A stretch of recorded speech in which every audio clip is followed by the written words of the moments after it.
Graça e paz. Vamos meditar hoje na pergunta de número 15 do Breve Catecismo de Westminster. E nos diz assim: qual foi o pecado pelo qual nossos primeiros pais caíram do estado em que foram criados? O pecado pelo qual nossos primeiros pais caíram do estado em que foram criados foi o ato de terem comido do fruto proibido. Na segunda carta de Paulo aos Coríntios, no capítulo 11, no versículo 13, diz assim: mas receio que, assim como a serpente enganou a Eva com a sua astúcia, assim também seja corrompida a vossa mente e se aparte da simplicidade e pureza devidas a Cristo.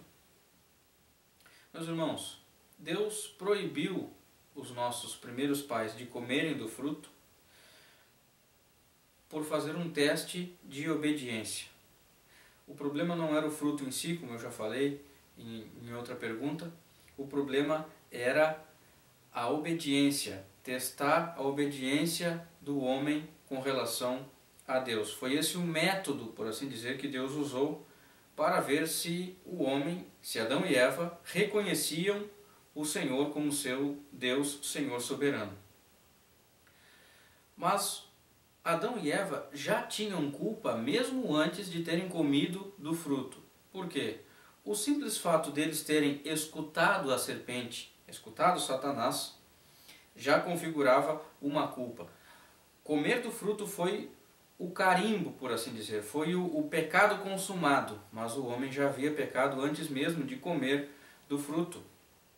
É interessante considerar que Adão não foi enganado por Eva, porque ele quis comer. Adão comeu porque quis. Nós não podemos atribuir uma culpa a Eva e inocentar Adão, por exemplo. Não podemos fazer isso. Adão foi culpado, Adão comeu porque quis, ele não foi enganado. Talvez ele tenha feito isso por consideração, por amor à sua esposa, motivado por algo que o impelisse a comer desse fruto, mas nós não podemos dizer que Adão foi enganado. O que é que estava envolvido no ato de comer o fruto? Irmãos, muitos pecados estavam envolvidos nesse ato de comer do fruto.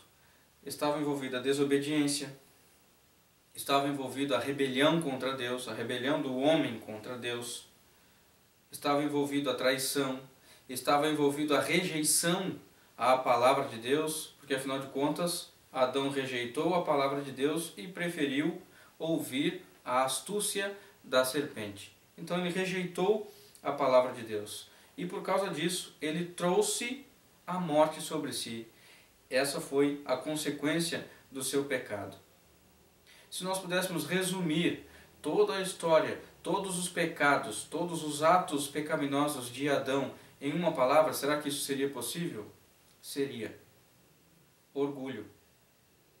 Calvino, quando menciona Agostinho, ele diz que Agostinho estava corretíssimo quando ele disse que o orgulho foi o início de todos os males e que pelo orgulho a raça humana foi arruinada. Então não foi o ato de comer do fruto, foi o orgulho no coração do homem. Ele querer ser igual a Deus, porque foi esse o argumento da serpente. Vocês serão iguais a Deus. E o homem então comeu e assim todos nós somos pecadores em Adão. Qual foi o pecado pelo qual nossos primeiros pais caíram do estado em que foram criados? O pecado pelo qual nossos primeiros pais caíram do estado em que foram criados foi o ato de terem comido do fruto proibido. Deus te abençoe e te guarde, e até o próximo vídeo.